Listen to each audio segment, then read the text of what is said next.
Today we're going to put to the test the differences at the higher end DDR5 RAM.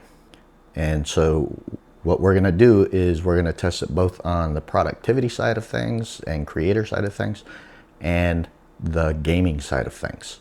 All right, so I want to do this to figure out actually what that performance difference is versus the cost difference. Not only are we going to do that, but we're going to challenge whether or not dual channel, that thought process that you need dual channel RAM for maximum performance, by comparing that with single channel performance. All right, so stick with me. I'll be right back.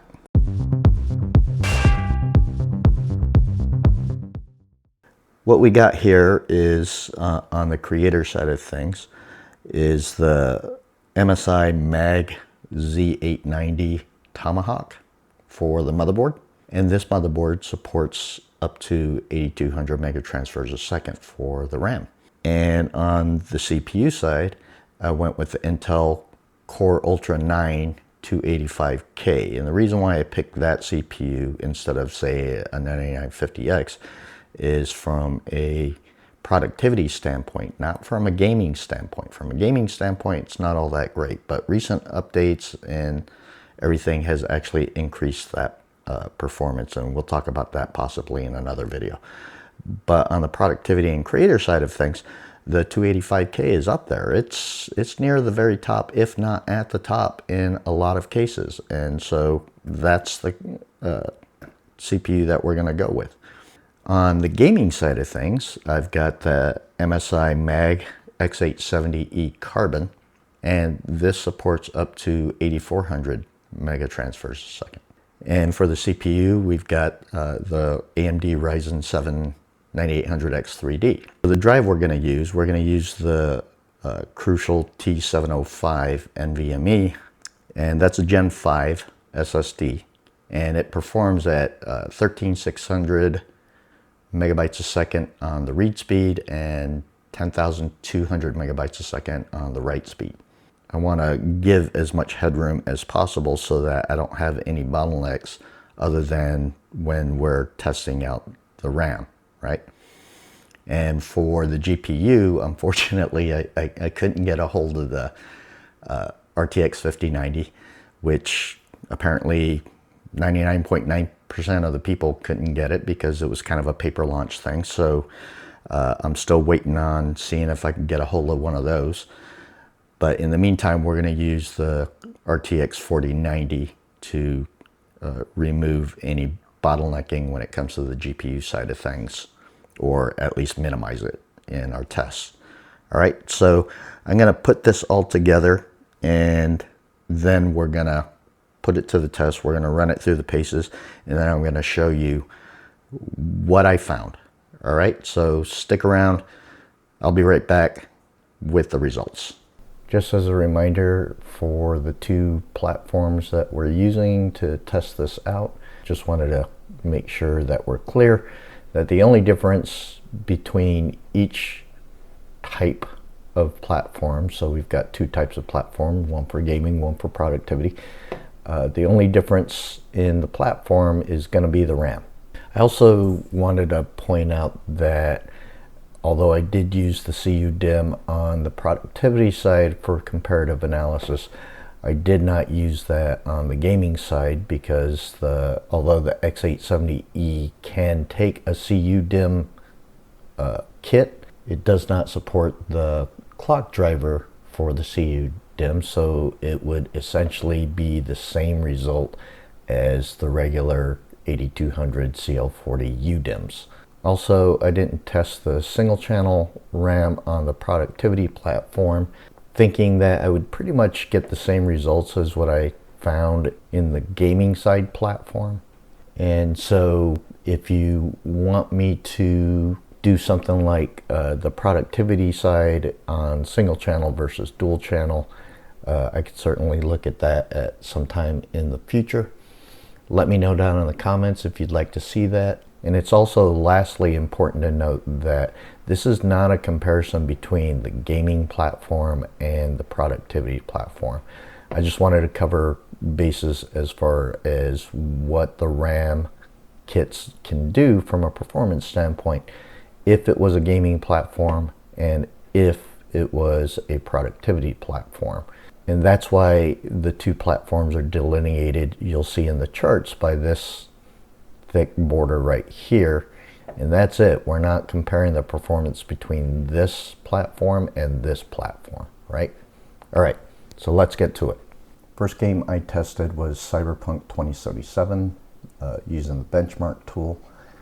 And we're using the 48 gig kit, 8200 mega transfer CL40 UDIMM, and the next one is the 32 gig kit, 6000 mega transfer CL28, and then for the single channel we used a 32 gig stick from Corsair Vengeance, 6400 mega transfers CL32. All right, and as you can see, the results on 1080p are practically the same. We're only looking at run variance here at 1080p, and at 1440p there's a slight difference, but we're talking a little less than 5% difference at 1440p between the 8200 mega transfers and the 6000 mega transfers. And for the single channel RAM at 6400 mega transfers, we're almost practically the same result as the dual channel 8200 mega transfers, right? It's pretty much a run variance there. What are we talking? We're talking 1.6 frames a second of difference there between the two. So yeah, I find that interesting, and you're gonna find some other interesting things as we move forward into the video.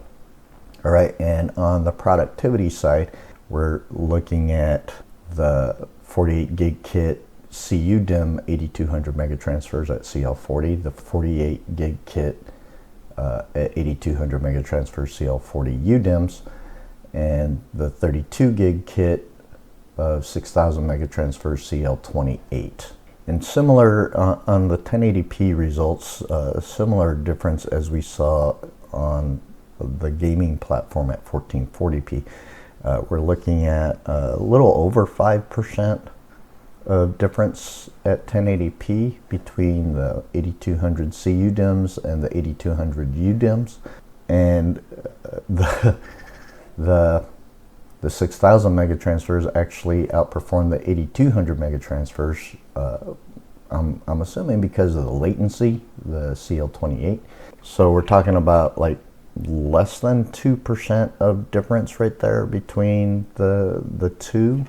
And at 1440p, again, the CUDIMMs outperforms the other two kits, but not by a whole lot. We're looking at 6 frames a second between the two 8200 kits, between the CUDIMM and the UDIMM. And so we're looking at about 3.9, almost 4% difference between the two. And again, the 6000 mega transfers outperforms the 8200 mega transfer UDIMMs. And again, I think that's the CL28 coming into effect there. But not a huge difference. We're looking at 3.3 frames a second of difference. Interesting results though. The next game I tested was Black Myth Wukong, the benchmark tool. As you can see, the 1080p results is essentially the same, and same thing with the 1440p results on the gaming platform. Really, those are pure run variance kind of results. That single channel is staying with the dual channels. So yeah, it's pretty interesting. And then on the productivity platform, we're looking at pretty much a run variance at 1080p between the two 8200 kits, and the 6000 mega transfers 32 gig kit outperforms both of those by quite some margin, like 10% or more, right? And so that was an interesting result.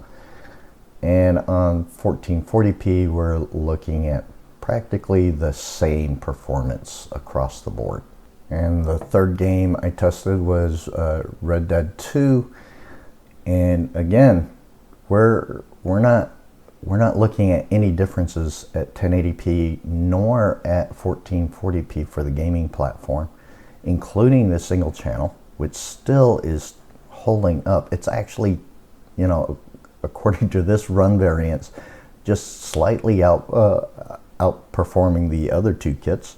And similarly with the at 1440p, it's slightly outperforming, very small amount, but still slightly outperforming the other two kits. And on the productivity platform, pretty much the same thing here.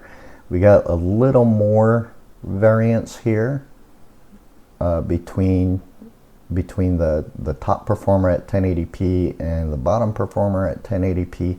We're looking at under 2%, like 1.7, 1.8% difference between the two furthest results, and only a 2% variance at 1440p for the two furthest apart results. And so we're practically the same results across the board. So really there's practically no difference that we're looking at here. All right, looking at some productivity benchmarks, I used the Blender 4.3.0 benchmark tool. And as you can see here, we have fairly similar on Monster, Junk Shop, and Classroom.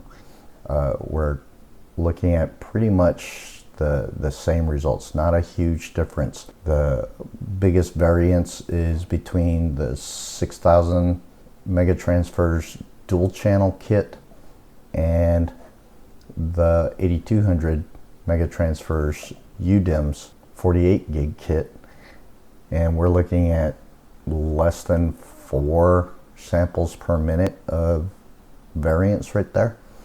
And the dual channel and the single channel is practically the same result on Monster, and pretty much the same thing on Junk Shop, pretty much the same thing on Classroom. And on the productivity platform, we're practically looking at the same kind of results here, where Monster's pretty much coming out the same, not a lot of variance on Junk Shop, and the largest variance that we got was, from a percentage standpoint, was probably Classroom, and even that is not a huge difference between the three different kits. And just like everything else we've seen so far, if you run the Cinebench R23 with these setups, on the multi-core results were pretty much the same results on the multi-core results. And there's a little variance right here on the single core results for the 9800 X3D platform, but not a huge amount, just enough to make it a little bit interesting. Interestingly enough though, if you look at the results, the single channel RAM kit slightly outperformed the other two kits in both the multi-core and single core, which is really interesting. And then looking at the productivity platform, on the multi-core, we're looking at pretty much the same results, except for the UDIMM, the 8200 Megatransfers UDIMM kit is about a 4% difference between that and the best score, which was the 6000 Megatransfers, the CL28 kit. And then on single core, the 6000 Megatransfer CL28 slightly edges out the other two kits in single core as well, but not enough of a difference for it to be noticeable by anybody at any point without running this particular benchmark, right? Right, and then I used the video editor I usually use is Shotcut. I know most people like the DaVinci software or Premiere Pro, but Shotcut to me was always simple and easy to use. And so, since I had never done anything before on video editing until I started this channel, Shotcut was the easiest for me to learn, and so I've been using it ever since. I did an export time. I used a 16.2 minute video and a 2.5 minute video and measured the export times with the different kits. And so with the 16.2 minute videos on the gaming setup, it's pretty much the same thing. I mean, you've got the biggest variance is what, 14 seconds? So a little over 10%, pretty much the same results, right? And then on the productivity platform, the one that took the longest on the long video was the UDIMM kit at 10 minutes 25 seconds to export for the 16-minute video, and for the 2.5-minute video it was right in the middle of the pack at 1 minute 41 seconds of export time. And then the other two kits are the exact same result for the 16-minute video export time, and only a 2-second difference between the two kits on the 2.5-minute video export time. I also ran the OCCT benchmark for the memory just so that you have an idea of their performance levels, just to verify the previous runs that you saw, all the other charts that you saw, just to confirm that there is a difference in performance with the different kits, right, in the read, write, and combine speeds, but it doesn't seem to make a difference because of the utilization of the RAM.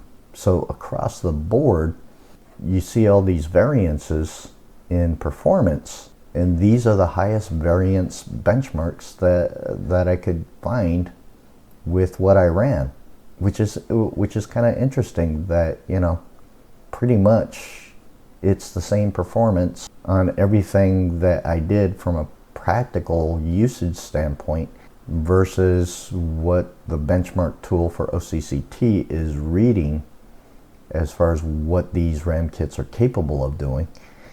They're capable of obviously doing more, but not to the extent that it's going to actually make a difference.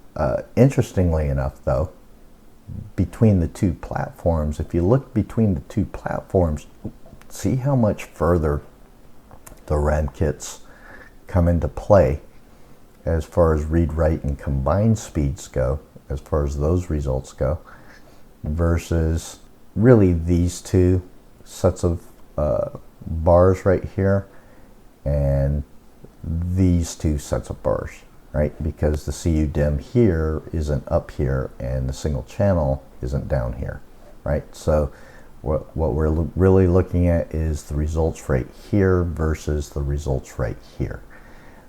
But when you look at these results, you see how much more performance you get out of your RAM kits with the productivity platform versus the gaming platform, which is interesting considering that everything else is pretty much the same except for the CPU and motherboard, right? So obviously the CPU and the RAM working in conjunction with each other, in other words, the clock controller in the CPU for this result is more efficient in communications with the RAM than it is with the 9800X3D. I'm assuming that that's where the difference really is. All right, so what does that data tell us? Well, first and foremost, let's be clear that these results certainly isn't a fully comprehensive, all-encompassing set of data, in that we built these systems to remove, if not minimize, any kind of bottlenecking other than the RAM kits. Certainly if you put together a different kind of system that doesn't have these specific components, a bottleneck could occur elsewhere, or even multiple bottlenecks. And obviously, if you have different applications or different software or even different operating systems, et cetera, those could also affect the performance, especially if there are background applications and background software running at the time of the tests. And so those results could certainly vary. All that being said, it is an interesting set of results in that it implies that these results are kind of flying in the face of the majority sentiment that, you know, the higher the speed of the RAM that you get, the better off you are. And you need dual channel memory instead of single channel memory. And as you saw in certain cases and certain specific results, the 6000 megahertz or 6000 megatransfers RAM kit was slightly outperforming the 8200 megatransfers RAM kit. And in other scenarios and other sets of data, you would see single channel slightly outperforming dual channel, if not staying pretty close to the dual channel results, right? And so if you try to extrapolate that data beyond these two systems and you start finding more and more similar data like this, then what that really tells you at the end of the day is it's not the speed and it's not dual channel versus single channel, it's the cost of the RAM. And so if your 6000 megatransfers RAM kit, that's let's say 32 gigs, and your 32 gig kit of 7200 megatransfers kit, if the 6000 megatransfers kit is more cost effective, which it will be, versus the 7200 megatransfers, meaning that the cost points are different. And in certain cases, it could be close to double, sometimes even more than double of that 6000 megahertz kit. And so that end cost for that RAM kit, for very little, if no, performance uplift, and in certain results, a lesser result in performance, then it makes no sense to buy a higher end kit. What it does is it's just throwing money down the tube if you're not seeing those results. And for the most part, what we saw in this data is that you wouldn't see these results, as you wouldn't even notice the differences in the performances if you weren't actually measuring that, right? So it's really interesting. And you know, if you guys want me to actually confirm that thought process into, like, say, mid-range builds and things like that to see if I get similar results, then I could certainly take a look at that. The problem with it is that this particular test took about 7 or 8 hours roughly of gathering data in order to put this video together.